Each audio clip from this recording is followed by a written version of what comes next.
Everybody knew Andy Reid wasn't going to do nothing crazy. We all hoped and wished and thought maybe they should switch things up a lot. I don't even think it was a interview. I think it was Eric Bieniemy was called on the phone. They said, come over to KC. Hey, buddy, you want the job? But it's better than the alternative. Some people thought that Matt Nagy was just going to stick around. Yeah, I think that's a very positive way to look at the situation. Of course, this is like getting re-gifted something that you give somebody for Christmas and they just re-gifted it back to you. Yeah. But it was a good gift, right? It was I don't say it was a great gift. It was just it was a solid gift. The Chiefs added another person to the offensive coaching staff in Chad O'Shea for the wide receiver coach position, which I think is a tremendous hire. He's super experienced in the NFL, and that is the complete opposite of what we've been dealing with Connor Embry, who basically was a high school football coach and then got gifted this job out of the blue. I'm excited for O'Shea. Like you mentioned, Julian Edelman.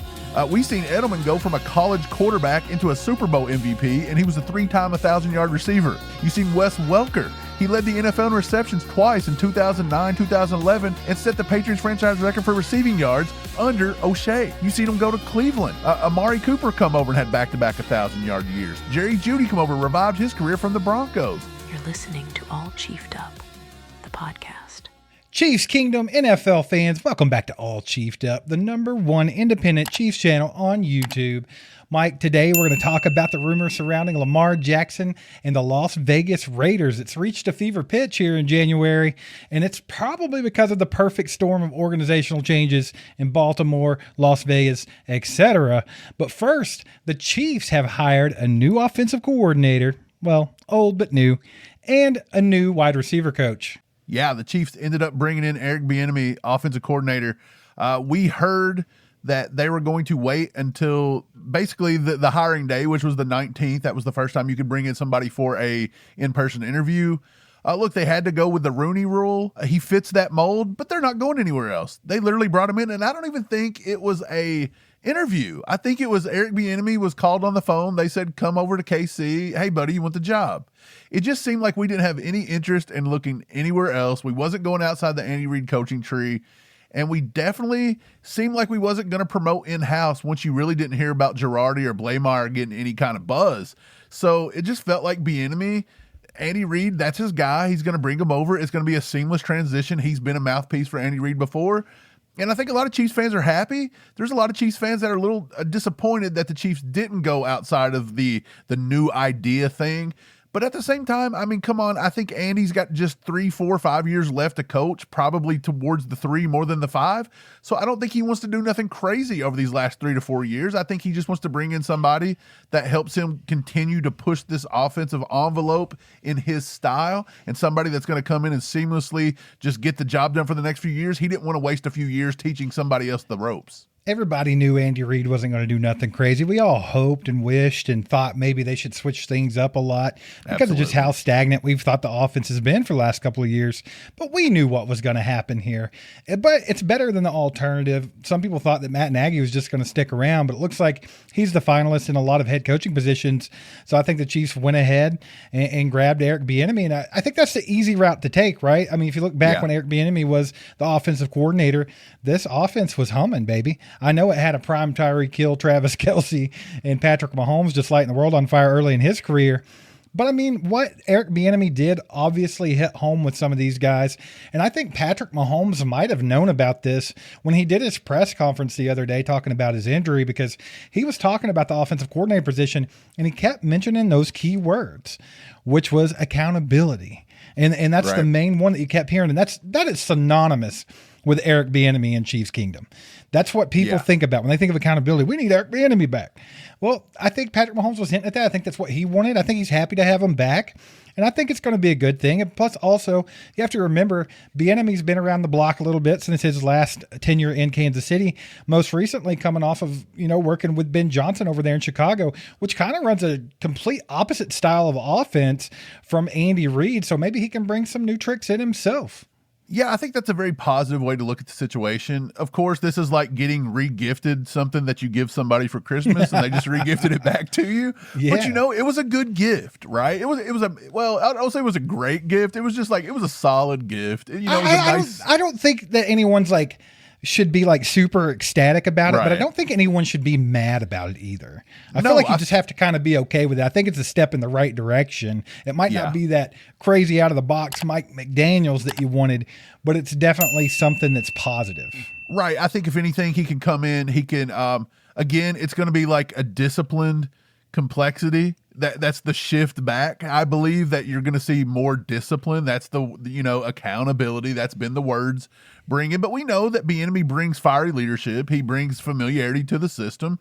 It's just. And like you said, I think you've got a little positive here. Like maybe we see more run game. We know the league's trying to get back to more run game versus that defense that you got to stop. You've got to stop trying to throw it deep on a cover 2 shell. You've got to Right. start playing more towards the line and maybe getting under center, maybe play action a little more. The running back room, we still haven't hired a running backs coach just yet. That's the one vacancy we got now. And so I think that even Bieniemy could help with that. Maybe we get some new running backs to get into that room that we can get in there, get some fresh stuff. I think maybe by adding some new blood to the running back room with a coach and some players, maybe draft picks, whatever it may be, maybe Bieniemy can maybe convince Andy Reid to start relying on that run a little bit. And then with Patrick Mahomes coming back off of that knee injury, they might not want to do all this RPO stuff so much and getting him out moving a lot. You might want to slow roll him back into the season, and that might be a little bit more under center and reliance on the run game as well. Absolutely. Mike, there's a couple of really good wide receiver draft prospects we're going to talk about here in just a little while. 2 pretty popular ones, so I think you guys will want to stick around for that. But I'm bringing that up because the Chiefs added another person to the offensive coaching staff in Chad O'Shea for the wide receiver coach position, which I think is a tremendous hire. Like, I know it seems like a little thing, a wide receiver coach, and it kind of pales in comparison to getting Eric Bieniemy back as the offensive coordinator. But to me, I feel like it might be just as significant in a weird sort of way. I mean, Chad O'Shea, this is kind of a homecoming for him. He was a volunteer assistant coach in Kansas City way back in 2003. Yeah. But the cool thing about him, dude, is he is like super experienced in the NFL. And that is the complete opposite of what we've been dealing with Connor Embry, who basically was a high school football coach and then got gifted this job out of the blue. Yeah. But this Chad O'Shea, dude, the one thing that really sticks out to me is how he started his NFL career as a wide receiver coach. And that's back in 2006 through 2008. He was in Minnesota, and he followed Randy Moss to the New England Patriots in 2009. And he actually coached Wes Welker, Julian Edelman, Randy Moss, Brandon Cooks. All of them had 1,000-yard seasons that year. And he's gone on to get a lot more experience since then. Mike, I think this was an excellent hire, and I think it could be very underrated right now because I think if you look at our wide receivers, we thought we had a lot of talent there the last couple of years, especially this season, and they just haven't been able to be that effective. They can't get open. They're not running good routes. I think this could be a big thing for the team. Yeah, I think Chad O'Shea was a great hire. I think he provides a lot of technical pedigree from the Belichick line. Kevin Stefanski, that coaching tree.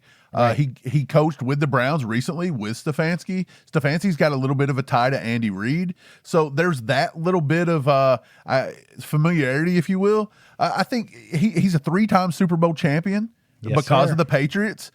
He's widely respected. He's able to coach the nuance of the position. So when I say that, that means like route running, precision, which we do not have a lot of in Kansas City. And then the mental processing of routes. A lot of times it's harder for Kansas City wide receivers because you've got to switch your route mid-route or you've got to adjust certain things based on the way corners or safeties or linebackers are playing you. And you got to do it based off the skill set of Patrick Mahomes. And that's 100%. difficult. But I'll say that this guy was teaching people how to do it with Tom Brady, and Tom Brady was a stickler for being technical, for being very to the spot you're supposed to be at the right time because he was going to put it on the money whether you were there or not. And if you wasn't there, Tom Brady was going to bite your head off. You wasn't going to play much with Belichick and Brady if you couldn't do it right. So I think that this kid, O'Shea, I call him a kid. He's an old man. I think he's older than I am, but I'm going to call him a kid. This kid right here, baby. I'm Papa excited. O'Shea. Right. I'm excited for O'Shea. Like you mentioned, he developed or mentored. I don't want to say developed. I don't think he developed Randy Moss or all these guys, but he totally coached them up. But like you mentioned, Julian Edelman. We've seen Edelman go from a college quarterback into a Super Bowl MVP, and he was a 3-time 1,000-yard receiver. under O'Shea. You've seen Wes Welker. He led the NFL in receptions twice in 2009, 2011, and set the Patriots franchise record for receiving yards under O'Shea. You've seen him go to Cleveland. Amari Cooper come over and had back-to-back 1,000-yard years. He even had his career-high 9 touchdowns in 2022. Jerry Jeudy come over and revived his career from the Broncos. Jeudy had a Browns single-season reception record of 90 in 2024. You mentioned Brandon Cooks, Randy Moss, successfully integrated these burners into high-volume roles in complex offenses with a quarterback that was a stickler. So I believe that if you look at what we have right now in our wide receiver room that wasn't being developed, they are going to massively get better under O'Shea. 100%, man. I did some digging about Coach O'Shea here to try to see what people thought about him, other coaches and things like that. And the main thing that comes up about him from other people, his peers, is that he's a very technical coach who prioritizes versatility and intelligence in all of his players. Sounds great, doesn't it? With the versatility, he frequently emphasizes the importance of receivers being multiple, meaning they can play both in the slot and on the outside to allow for complex pre-snap motions. 100% what Andy Reid wants to do in his offense. Right. That's exactly what he wants to do. Another thing that he talks about a lot is choice routes coming from the New England system. And Mike, this one's going to be important because we think about what we've wanted this team to do with Rashee Rice, what we wanted them to try with Sky Moore to get his career taken off, what we could probably do and be very successful with Xavier Worthy. But coming from the New England system, O'Shea is an expert in choice or option routes, which require the receiver and the quarterback to be perfectly synchronized based on the defender's leverage. That's what Tom Brady killed teams. Tom Brady killed teams with that. And then the last thing is just his fundamental focus. He summarizes the receiver's job in 3 simple pillars, Mike. Get open, catch the ball, and compete like hell in the run game. He's known for being positive and firm regarding consistency and ball security. I think he fits right in with the Eric Bieniemy philosophy, and I think what we're about to see from our receivers is going to be a hell of a step up from what we've been watching the last few years. Absolutely. I think Xavier Worthy needs to be developed a lot more. We've seen where he lost sight of his sideline. He couldn't find it in space. Right, he doesn't have that mental capacity to do that. It's been 2 years. His route tree is not very developed very much either so far. Rashee Rice development. Here's how I think O'Shea can help these guys. Worthy has speed. Okay. O'Shea has a history with guys like Brandon Cooks, right? Right. So I think that he'll be able to teach Worthy how to use his speed to set up defenders rather than just trying to outrun everybody all the time. 100%. I think he's going to emphasize physical toughness and ball tracking, which Worthy can do. And I think that's vital for Worthy to become a consistent deep threat in this league rather than just almost the gadget kind of guy he's been so far. Also, if you want to look at Rashee Rice, is he going to be here long term? I don't know. Maybe this is a good chance to be like, look, we have to get rid of Rashee Rice, so we need a guy that can develop somebody quick. Maybe this was a reason he was hired, to be honest, because you know that your wide receiver room is going to get really young, stirring really that pot, quick. Aren't you, baby? Stirring that pot, be. getting that rumor mill going. Absolutely. But let's just say Rashee Rice does come back.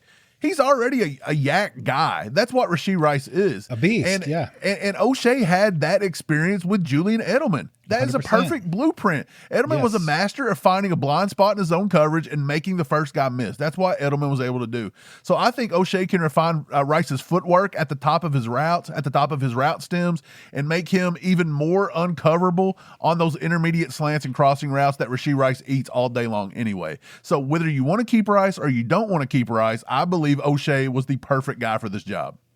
Absolutely.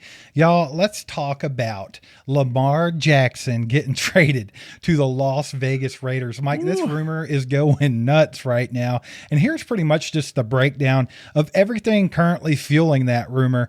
Real quick, number one, the Baltimore reset. You saw what happened. They got rid of John Harbaugh, all that good stuff. They got some contract leverage, a little bit of a stalemate going on over there. They don't know what they want to do. And Lamar don't know if he wants to be there now that John Harbaugh's gone.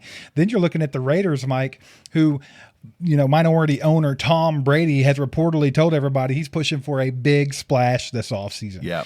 Big splash. So the Raiders are in a unique position to be able to facilitate a deal like that because they have the number 1 overall pick. Yeah. And I think that Fernandez is making that very valuable, right? Or I'm sorry, Mendoza. Yeah, that's Fernando Mendoza. Yeah, Fernando Mendoza. I just mixed them together, baby. But that Mendoza factor is definitely going to be huge because there's a lot of guys that want want to get their hands on him. And then you look at, just Tom Brady in general can kind of have an influence over quarterbacks, right? I mean, he's considered the GOAT. Everybody looks up to him. They want to talk to him. The Raiders have the financial capability of paying Lamar Jackson, but there's some obstacles, right? There's a no trade clause for Lamar Jackson in his contract with the Ravens. So basically, he's going to choose his destination if he goes somewhere else, right? And then also just that internal opposition.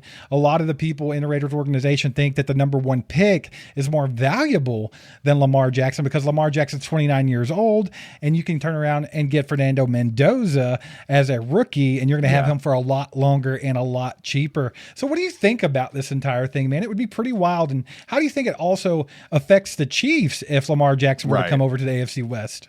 Look, so this rumor got started, basically, Lamar Jackson to the Raiders. It gained some steam because of reports by Mike Florio from Pro Football Talk, and I think Mike Preston from the Baltimore Sun actually had said some stuff about this. And it all predicated on what you said. The Raiders holding the number one overall pick in the 2026 draft, and the Ravens in that reset phase after firing Harbaugh. So there's pieces there for this blockbuster deal, right? And it makes sense with Tom Brady and wanting to make the splash. And the Raiders have a lot of money to spend. They have a lot of cap money, so there's not a lot of teams that can pull this off, but the Raiders could. So let's look at this. I'm going to look at this from a trade logistic cap draft kind of scenario first and foremost. So the price of Lamar Jackson, I think the starting point here would be that they would have to give up the number one overall pick, which basically gives Baltimore a direct shot at Mendoza. I mean, Jackson is a two-time MVP. The Ravens would likely probably demand more first-round capital. He'd probably have to give up a first and a third that first and another overall first. pick. The first overall pick is pretty I'm saying, valuable. though, I think at 29 years old, Patrick Mahomes is 30, and we're talking about how he has 10 more years left. Yeah. This is a guaranteed two-time Super Bowl, not two-time Super Bowl, but two times MVP in Lamar Jackson that is going to come over, and you don't have to do a rebuild. Fernando Mendoza could be the number one pick, but he could be a bust. 100%. I'm right there with you. This you get guy you get a win now guy. Right. And look, if I put myself in a Oakland Raider jersey, old school. If I go Vegas jersey now, I don't want to do it. I don't even want to think about it. You love calling them Oakland. Look, if you're a Raiders fan, I'm sorry that I called you Oakland, and I'm sorry that I don't want to be putting your jersey, but as a Chiefs fan, I just don't want to think about it. But I'm not going to dog on you right now. If I'm a Raiders fan, I don't want to take the chance on Mendoza. I don't. Right. I watched Mendoza in the national championship game last night, and there were times he looked very inconsistent. Ruben Bain and them were getting after his ass, and there were some times that he looked lost and he was getting beat up, and I don't know if I want that. I would much rather have Lamar Jackson.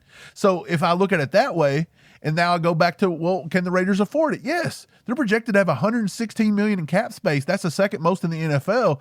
They can absorb Lamar's massive $74.5 million cap hit. That's wild, though. Yeah. You're right. And I think that they're actually have money to sign him to a record-breaking extension that's probably going to be around $70 million. Don't you think they would just go ahead and restructure that all out? Because he's in the final 2 years of his contract. And like you said, the cap hit 2026 is $74.5 million. So I think they would try to go ahead and just get something long-term done. If I was them, that's what I would try to do. Right. Yeah, a lot of guaranteed money and stuff like that. But, I mean, I'm with you, Mike. I think that if you're the Raiders and you're a Raiders fan, I don't scoff at this whatsoever, because if you go get Lamar Jackson right now, think about this for a second. And it's kind of disgusting as a Chiefs fan to think about the possibilities with the guys I'm about to name. But if you have Lamar Jackson taking snaps in Las Vegas with Ashton Gillotte behind him and Brock Bowers out there as his tight end, who we know that Lamar Jackson loves using tight ends. I mean, look what he did with Mark Andrews and Isaiah Likely. Hey, dude, they drafted Beck out of TCU last year. Jack Besh, Jack Besh, absolutely. I'm sorry, Jack Besh. And they also drafted Deontay Thornton out of Tennessee, who's a burner and had a pretty good season. So you're automatically giving Lamar Jackson some weapons. Absolutely. And who's to say they couldn't just turn around after they trade out of this and draft another one? I mean, there's a lot of good guys in this draft. So, I mean, dude, I know you have to protect the quarterback, and I understand that the Raiders have had problems with that. But also, Lamar Jackson's a guy, you might not have to have the greatest offensive line for Lamar Jackson to stay alive and make plays happen. Because if we're talking about mobile quarterbacks, he is the most mobile quarterback in the league, hands down. So, I mean, I think this is actually a good fit. If I was a Raiders fan or I was an owner or anywhere in the organization, I would absolutely be thinking about this right now. Yeah, 100%. Let's look at the impact of what that would have on the AFC West and with this Chiefs team. Damn, man, I think it's already getting competitive over here, right? It's already competitive. Like you mentioned, you've got Bo Nix and Sean Payton, who got a 1 seed this year. You've got Harbaugh, and you've got Justin Herbert. You got old Herbie Hancock over there that's actually got to the playoffs. The Chiefs are monsters. You're going to have, Lamar Jackson there. They would instantly become a huge contender, in my opinion. And so I think it would just be a heavyweight division. It would be monstrous. Now, that would be for the first time, if I recall correctly, in the Mahomes era, that Mahomes would have to face an MVP caliber quarterback twice a year in his own division. Think about that. Yeah. He's never had to do that before. Like, we've had a solid division. They've been building this division right. I think every team has built this division. They went defense first, then they've tried to get to the offense, and they've tried to go get Hall of Fame coaches. You even see the Raiders try that, and then they ended up firing them after a year. So I think that is what that's going to do. I think it's going to make rivalries with the Raiders even more intense with the Chiefs. It's going to be crazy because you've already got one of the most bitter rivals in the AFC, and you're going to add Lamar Jackson to that, which him versus Mahomes is must-watch TV all the time. That would be two of the most anticipated games on the calendar. And then my thing would be Steve Spagnuolo. He's almost been Lamar Jackson's kryptonite, right? Absolutely, dude. He's got after him with simulated pressure and disciplined edge setting, which is what he likes to do. And so I think that would be a fun thing to watch, 2 times a year, maybe a third time in the playoffs. It would be a wild addition to the AFC West, to be honest, if you put Lamar Jackson over here. It would take the AFC West over the top. Like you mentioned, it's a lot more competitive now. And here's the thing. I think that all the teams are going to continue to get better because I think Harbaugh's got, his thumb over that organization right now, and I think he's putting them in the right direction. Now, I don't know if he's ever going to be able to make Justin Herbert not be a choker in the playoffs, the same way a lot of coaches couldn't make Josh Allen not a choker in the playoffs. But if you look at Bo Nix, Mike, I want to talk about him.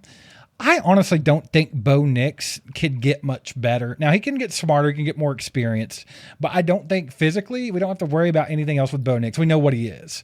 Yeah. But that doesn't mean that Denver's not going to continue to put one of the best defenses in football on the field because that's what they always do. Oh, absolutely. Right? They always do that. So as long as they got their game manager and Bo Nix, they're going to be competitive.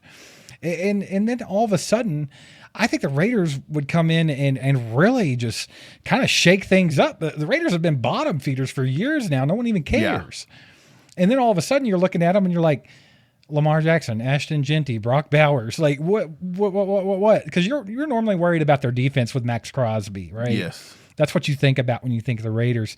That would change quick, and I think it would make it really exciting. But I also think it could be a good thing for the Chiefs, Mike. You asked how it could affect the Chiefs. Yeah. I think it could be a good thing because we have to keep evolving. We have to keep getting better. That's kind of what got us in this funk that we were in the 2025 season. Is because we didn't move. We stood pat while everybody else was building around us, and we watched it happen. And we can't do that anymore. And I think that you already see with like the additions of Chad O'Shea and then bringing back Eric Bieniemy. I think you see Andy Reid, although keeping things familiar because you said, he's stubborn and he don't like to go outside the box a lot. But I think you also see him kind of rebuilding that offense in a certain way where we might actually see it look a little bit different next year. So I think he knows he's got to evolve. And if you were to get Lamar Jackson in here with the Raiders, all of a sudden, man, you've really got to step your game up or you're going to get left behind in the AFC West. And with a division like that, that could be a 3 playoff team division. I mean, it honestly could. Well, I'll tell you this, even if you bring Jackson over to the Raiders, there's a lot of like negatives for the Chiefs, like absolutely a lot of positive for the Raiders. I think you're immediately a win now contender. But I will say there's some silver lining for the Chiefs here. I think that, yes, the Raiders do get better almost immediately, but you've also, on the back end of that, who's been some of our biggest contenders to get to the Super Bowl? It's been the Ravens and the Bills. And the Bills are dissolving, And now the Ravens would dissolve even worse because now they're going to lose their starting quarterback. After their head coach, they lose their starting quarterback and they have to go with the rookie. So I think that Raven problems just pretty much dissolves for the next 5-6 years for Patrick Mahomes, unless Mendoza turns into a monster right off the bat. And I mean, what's the odds of that one? Some other silver lining before you go to your number 2, I want to throw in some silver lining here. If Lamar Jackson leaves, maybe that heightens the Chiefs' chances of being able to snag Isaiah Likely in free agency because he won't want to be there no more. That's a great one because that would be a nice pickup for us in the offseason, to be honest. 100%. Yeah. Now, what would suck is if he follows them over and they decide to bring out Brock Bowers and Likely together. Yeah, I doubt they'll go that route because Likely is going to cost a little bit of money. So yeah, it's not very likely. Yeah. But okay. Yeah. But here's another silver lining, in my opinion. I think that the Raiders, yes, they would instantly become a formidable team, a team that would fight for a playoff spot and, should be able to get there, to be honest. But I think that they instantly deplete all their resources. I think that they're done. They're going to give up their number 1 pick. They would probably give up a number 1 pick down the road. They're probably giving up a player to get this. I think you instantly do that. And then not to mention, you're going to have all that money invested at that top-heavy positions. And you're going to have to now go to the draft with limited capital and just go out and draft all these other positions and all these other free agents are going to be just small ball. And you better hope that Lamar can carry you because they're not going to be as a dominant roster top to bottom. It's going to be very top heavy. And you see how sometimes a top heavy roster like the Chiefs kind of got this year, it felt like it was a good roster. And then down the line, it kind of fell apart a little bit. And then I think another silver lining, again, is the Spags defensive familiarity. I believe that the way that Spags knows Lamar's tendencies coming out of Baltimore, I think that really the Raiders couldn't really throw elements of surprise at us. I think that we would be very, very prepared for that because we just about play the Baltimore Ravens every single season. Right. Well, I know a lot of people are going to look at this rumor and just be like, that's highly unlikely. This is crazy. It's not going to happen. Right. But I would urge you to look at how this offseason has started out. We're not even to the Super Bowl yet, and we've seen some of the craziest coaching fires. We've seen all kinds of weird things going on. So I think a lot of teams are looking to reset, and the NFL's changing, and it's changing quick. We've noticed that just in a year. Yeah. Can I give you one more positive for the Chiefs, possibly? Go ahead. The next great touchdown is coming, and you can bet on it. All Chiefed Up has teamed up with DraftKings Sportsbook, and just because the regular season has ended doesn't mean the excitement ends. Love the thrill of live betting? DraftKings has got you covered. Bet live on star player props and in-progress games right as they happen. New customers can even turn $5 into $300 if your bet wins, paid in bonus bets. So sign up using our promo code ACU, and again, new customers who bet $5 can turn that into $300 if your bet wins, paid out in bonus bets. With DraftKings, the crown is yours. What if you bring over Lamar Jackson? You may not be able to afford Max Crosby. And if you was to have to trade him, he's out of the division now and Patrick Mahomes don't have to put up with him for 2 games. I thought you were going to go the extra horny route and say that we could get Max Crosby. Oh, no, they're never trading us Max Crosby, Steve. It ain't happening. As much as I love it, it ain't happening.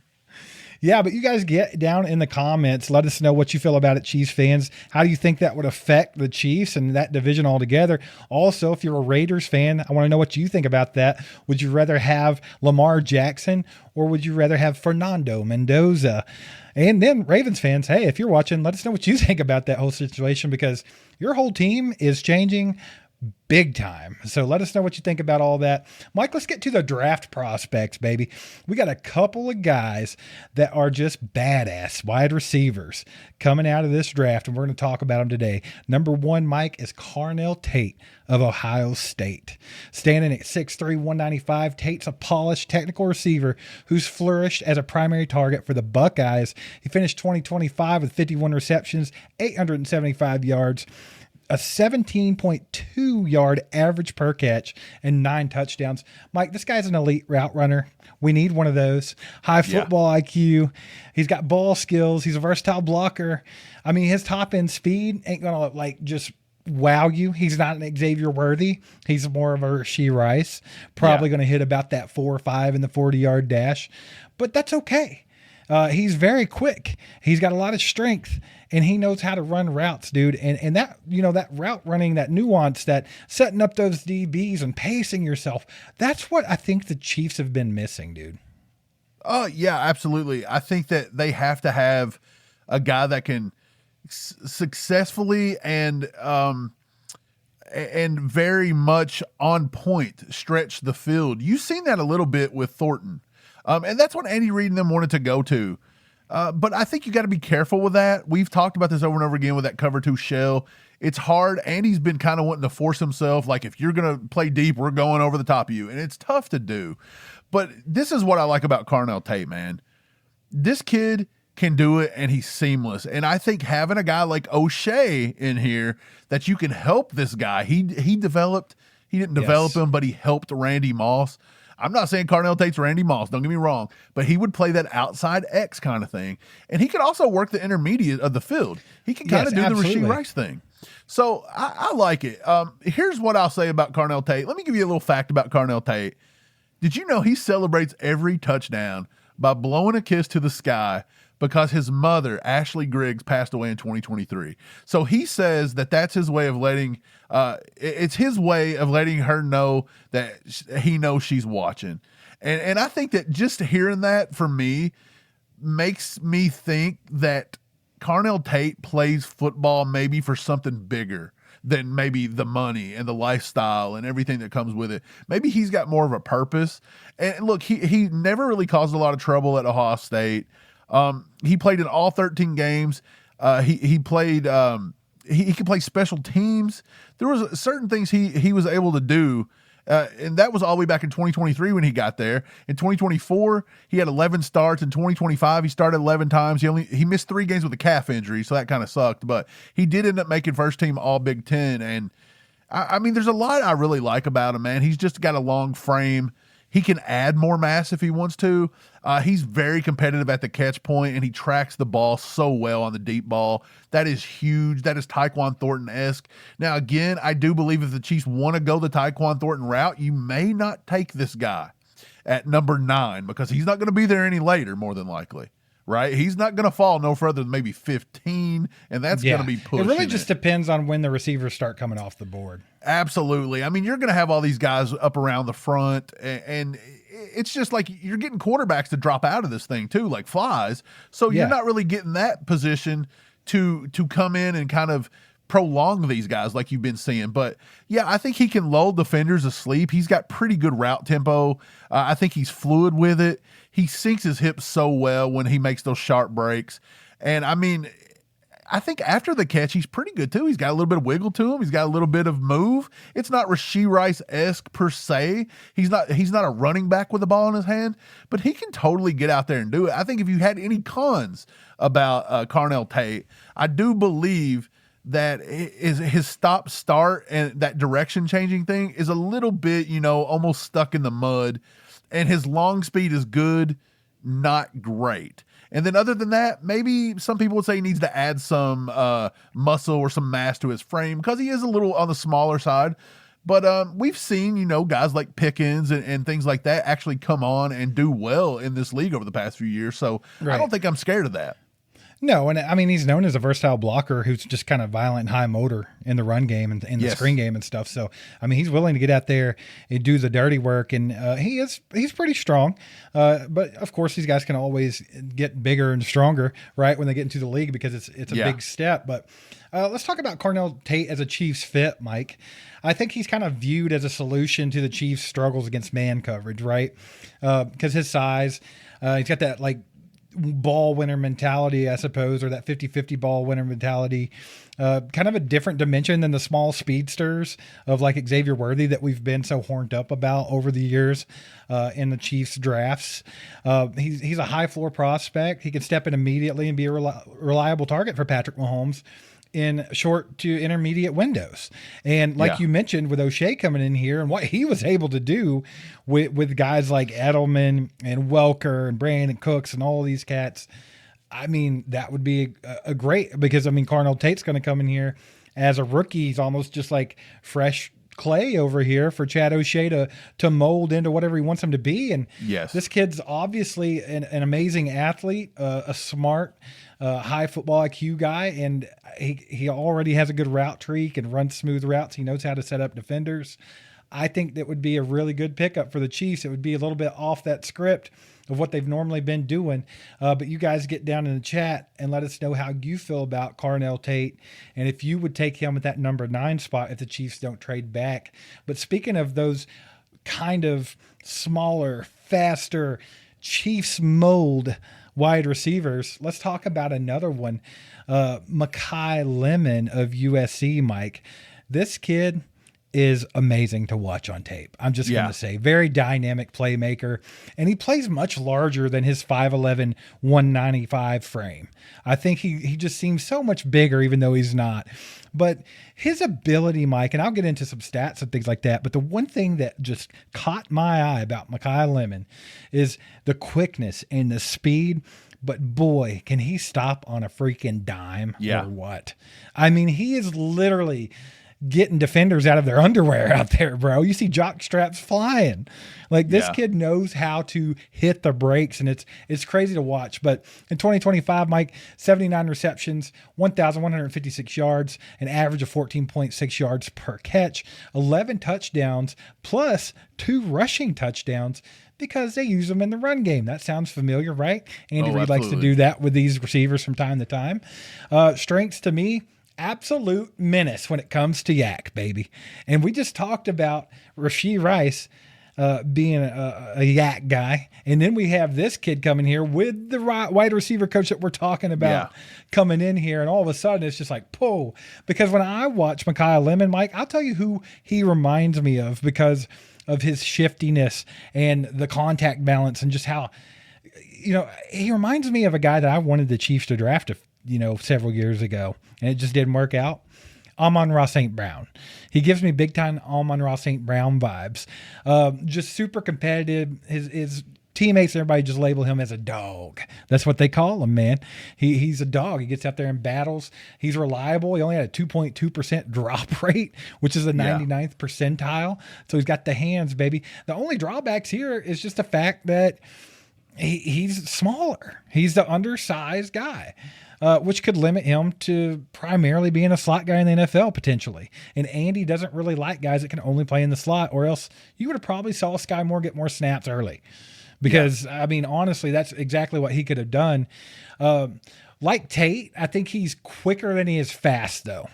He might not be a consistent deep ball threat like Xavier Worthy, because I feel like he's not going to be a 4-2 burner type guy, right? Even though he's a little bit smaller. But he's quick, and he's we've talked about that. The short area quickness is key in the NFL. It's probably more valuable than the 4-2 Burnham speed because of the way these defenses have shifted to that cover 2 shell. But yeah, dude, I love Mekhi Lemon. I want to know what you think about him, Mike, because out of all the guys I've watched so far, this one, he really just instantly made me think, like, this could be the guy. This could be the one. Yeah, Mekhi Lemon looks like a Andy Reid wide receiver. He looks like a Chiefs system wide receiver. He's not the biggest guy in the world. He's not the fastest guy in the world, but he's a hell of a football player. He's tough. He's physical. He can get it done with yards after catch. He's sort of got that Rashee Rice vibe to him there. He does almost become a running back with the ball in his hands afterwards. Yes. So I really like Mekhi Lemon. I think he's probably going to be with him, Jordan Tyson, who we talked about on our last week's video. You can go back and watch that. And of course, tonight we've talked about Carnell Tate as well. Those are the 3 right now, I think, are the big 3. And people's going to have those guys, rated at different spots, maybe 1, 2, 3. Maybe somebody's got Mekhi, somebody's got Carnell Tate at the top, somebody's got Jordan Tyson. Honestly, if you look at a Chiefs draft board and the way the Chiefs would draft, I feel like Mekhi Lemon would probably be number 1. I feel like he's probably the number 1 guy. And look, he's versatile too. We've been talking about Chad O'Shea all night being with the Patriots. Well, what did Belichick like? He liked versatility. In 2023, this kid at USC played 9 games as a wide receiver and a corner. He played corner. So we got a Travis Hunter in the house. Yeah, you do. You're not playing both sides, buddy. That's not going to happen in the NFL. He's also been a primary kick returner back in 2024. So he's got special team stuff. And then this year, started all 12 games, won the Biletnikoff Award, which you were telling me before we went on air tonight. You were like, hey, he won the Biletnikoff in 2025. He also was first team All-American, first team Big Ten. I mean, the kid can take a moderate gain and turn it into a home run easily. He's a dog. Yeah, he is. He's a dog. Makai Lemon is a dog. Dog. He brings that fight, baby. He brings that heart. He's a smaller guy, but man, he does. Big. He's got that warrior mentality, man. I think he snatches the ball away from his body really well, in my opinion. And I think he fights for tough yards, even though he's smaller. Look, he's not going to be a traditional X. But in Andy Reid's system, he will have a 5'11", 195 guy out wide. He will do it. He done it with Xavier Worthy. He just don't let you be a strict slot receiver. So he will have to do that. And I believe he's got enough toughness to be able to pull it off. But I believe a lot of guys may view him as maybe a slot only in certain systems. So maybe he is ranked a little lower on certain boards. But I think in a West Coast hybrid scheme that Andy likes to run, Makai Lemon to me is almost like Rashee Rice plus. In my opinion, he's a near perfect fit for the way this offense runs, in my opinion. Reid, he loves receivers who can win on shallow crosses, somebody in the screen game, somebody you can use with jet sweeps and things like that. You've even seen him implementing Rashee Rice into that stuff this year. Lemon's his ability to take a 5-yard hitch and turn that thing into 40 yards is the way the Chiefs like to use their playmakers, and that's the way they should be using them. When you've seen the Chiefs get rid of the ball quick and Mahomes make decisive decisions to get their balls in playmakers' hands, our offense looks a lot better than when he holds the ball too much. So I believe Makai Lemon is a guy that you can absolutely get the ball in his hands quick. And by the way, you're still going to have Xavier Worthy on the roster and maybe Tyquan Thornton stretching the field. And Travis Kelce might come back for another year. And you're still going to have Jalen Royals again. And Rashee Rice should still be here, barring us trading him or cutting him or whatever. Like, we don't know what's going to happen, but dude, this dude could be lethal in this offense. He's just a yak warrior, and I'm right there with you. I actually comped him, and this is going to sound crazy, but I think he's Rashee Rice meets Amon-Ra St. Brown. You hit the nail on the head. I seen Amon-Ra St. Brown. That's what I saw when I watched it. And let's talk about that Chiefs fit, man. You said you think it's near a perfect fit here. I think it might be even a little bit better than you gave it credit for, because I'll bring up one more thing. Anyway, like I said, he's got the heart and the fight, dude. He's going to be one of those guys that'll bring that kind of intensity to the team, I think. Like, not as wild as like Isaiah Pacheco, but in the vein of Isaiah Pacheco. He brings the energy and just the heart to everything. And he's the yak guy, like you said. I know we have a yak heavy player in Rashee Rice. I get it. But Lemon's elite separation kind of sets him apart from Rashee Rice in that aspect. He was in the 87th percentile in separation of all wide receivers. And here's the big thing that you didn't mention that makes him even better of a fit. You said the offense hums and goes better when we have these smaller, quicker passes and letting the guys do the work after they have the ball in their hands. Yeah. And that's what he's for, right? But also, this dude is elite when it comes to scramble drills. So if Patrick Mahomes gets out and starts extending plays, which we know he does, Makai Lemon might be the best in this draft at the scramble drill, getting open and being on that same page with the quarterback and just making things happen. I think Makai Lemon is a freaking awesome receiver. And if the Chiefs opt to take him in the first round, then I wouldn't be mad at it, Mike, and I don't think you would be either. No. I like the pick, and I think with Rashee Rice and his outlook going forward, whether we want to sign him, whether he's going to have another suspension coming up this year. Or pair him up with Rashee Rice, bro. Right. You could. Look, we just talked about Carnell Tate and Makai Lemon. I think with Carnell Tate, he would be like that X on the outside. Now, that's something Andy doesn't usually value a lot, but you did see that Thornton was flourishing in that role. Carnell Tate would be a reliable, like, third down and long option. If you had to get to third and long, he's going to be somebody that you could reliably look for in that kind of situation. I think he has elite hands, and I think he'd be a good red zone target. With Makai Lemon, though, you're getting like a slot centered. I won't say he specifically has to play the slot all the time, but I think he's more of a slot centered yak king, physicality after the catch, good screen game weapon, and he can beat a zone. And when you let a Chad O'Shea come in here and mold this kid, you may have Julian Edelman, you may have Wes Welker all over again. That is what I see, and that makes me me more excited to take Makai Lemon over Carnell Tate at this point. I think slightly between those two, because I see Tate being more of like the Justin Watson type role, whereas I think that Mekhi Lemon comes in and he's like the Rashee Rice meets Amon-Ra St. Brown, like I just described. Yeah, well, I think Mekhi Lemon is definitely probably a better fit for the Chiefs. A lot of people want to see that X receiver and stuff like that, but I mean, honestly, we just haven't got it yet, and we don't know how that would work out. But you know what else he does really well, really quick? He blocks his ass off. That's another thing. He blocks. Yeah. And if you want to beat an Andy Reid offense, you're going to have to learn to block. Yeah, both of these guys do, Cardinal Tate and him. And the one thing that I would say in comparison to the two, and could be a benefit to the Chiefs if they were to trade back, is right now, Mike, I know that a lot of people have these guys graded differently, but to me, I feel like Cardinal Tate's potential top 15 pick. I feel like he's going to be there. Yeah, I think he's a top 15. I kind of feel like Mekhi Lemon could fall towards the end, the late first round. And if that's the case, he could potentially. I think Mekhi Lemon is almost a top 10 at this point. I think there's a lot of teams that will say he's undersized and be afraid from him and shy away from him. So I think he could slip through the cracks a little bit. Sort of like Xavier Worthy trade did. Back. Yeah, you might be able to trade back and still land Mekhi Lemon. That'd be insane. But I tell you, though, the way I've got Mekhi Lemon ranked right now, he is my number, I want to get this right, he's my number 2 wide receiver. I still got Jordan Tyson slightly ahead of him, but I've got Mekhi Lemon at 2 and Cardinal Tate at 3. And I'm telling you right now, the kid that played last night in Indiana, Omar Cooper Jr., is sliding up my board very quickly.